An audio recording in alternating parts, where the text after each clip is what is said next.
বন্ধুর লাশ নিয়ে অ্যাম্বুলেন্সে করে তার গ্রামের বাড়ি যাচ্ছি। সময় কাটানোর জন্য ফোনটা বের করলাম। ঠিক সেই মুহূর্তেই মোবাইলে একটা মেসেজ আসে। আমার সামনেই আমার প্রিয় বন্ধুটি কফিনের মধ্যে লাশ হয়ে পড়ে আছে। মেসেজ করেছে আমার সেই মৃত ফ্রেন্ডের গার্লফ্রেন্ড অবন্তী। আমি মেসেজগুলো পড়া শুরু করলাম। ফাহাদ, আমাকে মাফ করে দিও। আমি যেই বাবার চোখের দিকে তাকিয়ে কখনো কথা বলতে পারিনি, সেই বাবা যখন অসহায়ের মতো আমার সামনে দুই হাত জোরে কান্না শুরু করতে লাগলো, তখন সেই বাবার ভালোবাসার কাছে আমাদের ভালোবাসা হার মেনে গেল। তাই আজ 11 দিন ধরে আমি অন্য মানুষের স্ত্রী। তোমাকে কথা দিয়েছিলাম জীবনের শেষ সময় পর্যন্ত তোমার সঙ্গে থাকবো। আমার সব সময় ভয় হতো যে তুমি আমাকে কষ্ট দেবে, হয়তো আমাকে ছেড়ে অন্য কাউকে বিয়ে করবে। অথচ দেখো, আমি তোমাকে কষ্ট দিলাম, আমি তোমাকে রেখে অন্য পুরুষকে বিয়ে করে ফেললাম। জীবনটা বড়ই অদ্ভুত, তাই না? তোমার কি মনে আছে আমি তোমাকে কাঁদতে কাঁদতে বলতাম আমাকে কখনো ছেড়ে যাবে না? তো তুমি হাসতে হাসতে উত্তর দিতে, আমি তোমাকে কখনো ছেড়ে যাব না, তুমি আমাকে ছেড়ে গেলে যেতে পারো। তখন আমি অনেক রাগ করতাম, কারণ আমি তো তোমাকে পাগলের মতো ভালোবাসতাম। তুমি নেই এরকম কোনো পৃথিবী আমি কল্পনাও করতে পারতাম না। অথচ দেখো, আজ অন্য কেউ হচ্ছে আমার স্বামী। রোজ তার সাথেই আমাকে ঘুমাতে হয়, ঘুম থেকে উঠে তার মুখটাই আমাকে দেখতে।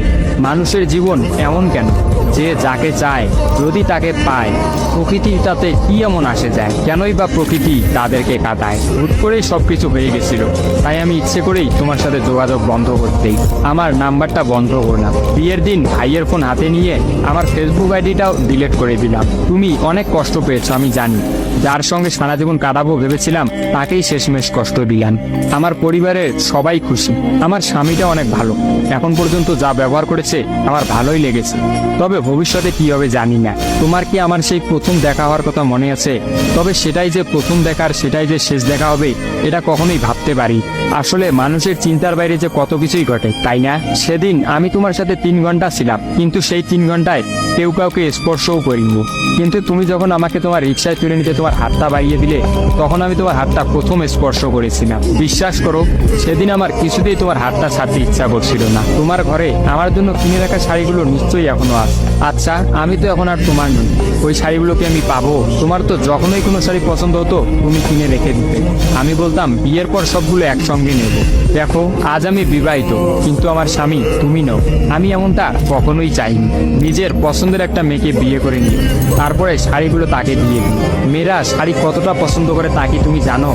যদি না জেনে থাকো তাহলে বিয়ের পর তোমার বউকে দিয়ে উপলব্ধি করে নিও। তোমার সাথে আমার অনলাইনে পরিচয়, তাই চিন্তা করেছি কোনোদিনও বেঁচে থাকতে আর অনলাইনে যাব না। আমার নাম্বারটাও বন্ধ করে দিয়েছি। আজকের পর থেকে আমাদের আর কোনোদিন কথা হবে না। তোমার কাছে একটা অনুরোধ, যদি চলার পথে আমাদের কোনোদিন দেখা হয়ে যায় তাহলে প্লিজ তুমি অচেনা হয়ে চলে দিও। নিজের যত্ন নিও আর জীবনটা গুছিয়ে নিও। জীবন তো একটাই, ভালো থেকো। কিন্তু আমি ভালো নেই। ইতি, তোমার ওই অবন্তী। সবগুলো মেসেজ একত্রে পড়লাম। আমার সামনে চিরনিদ্রায় শুয়ে আছে ফাহাদ। অবন্তী পরপর 5 দিন অনলাইনে আসেনি এবং ফাহাদের সাথে কোনো যোগাযোগ করেনি। তখন এক রাতে অফিস থেকে ফিরে ফাহাদ রাগ করে তার ফোনটা আসার গিয়ে ভেঙে ফেলে। ভাঙা মোবাইল আর ঠিক করা হলো না। ফাহাদ তার সিমটা আমার ফোনে ইনস্টল করে। জরুরি কোনো কল এলেই একমাত্র ফাহাদকে দিতাম। আর ফাহাদ রাগ করে বলল, যতদিন না পর্যন্ত অবন্তী আমাকে SMS করে ততদিন পর্যন্ত আমি আর নতুন ফোন কিনবো না। মোবাইল ভাঙার 2 দিন পরেই ফাহাদের প্রচন্ড জ্বর আসে। একদিনের মধ্যেই ফাহাদকে হাসপাতালের মধ্যে ভর্তি করলাম। ডাক্তার পরীক্ষা নিরীক্ষা করে বলল ফাহাদের ডেঙ্গু জ্বর হয়েছে। তবে চিন্তার কোনো কারণ নেই, ডাক্তারের কথা বিশ্বাস করেছিলাম। কিন্তু ডাক্তার তো সবকিছুর খবর জানেন না, যিনি জানেন তিনি হচ্ছেন সৃষ্টিকর্তা। ফাহাদের হতো এই জ্বরকেই মৃত্যুর একটা ওসিলা বানিয়েছিলেন। যেই ডাক্তার বলেছিল চিন্তার কোনো কারণ নেই, আজ সকালে সেই ডাক্তারই ফাহাদকে মৃত ঘোষণা করলো। ফাহাদের আর জানা হলো না অবন্তীর কথা। আমিও অনেক ভেবে সিদ্ধান্ত নিলাম অবন্তীকে আর ফাহাদের মৃত্যুর খবরটা জানাবো না। অবন্তী যদি আর সত্যি অনলাইনে না আসে আর সেই পুরোনো সিমটা ইউজ না করে, তাহলে সে ফাহাদের মৃত্যুর খবর কখনোই জানতে পারবে না। কি বা লাভ এই সত্য সংসার জীবন শুরু করা মেয়েটাকে কষ্ট দিয়ে? অথচ আমি ভাবলাম সে হয়তো ভাববে ফাহাদ অনেক ভালো আছে। কোনো একদিন শাড়ি পরতে গিয়ে হয়তো অবন্তী ফাহাদের কথা চিন্তা করে।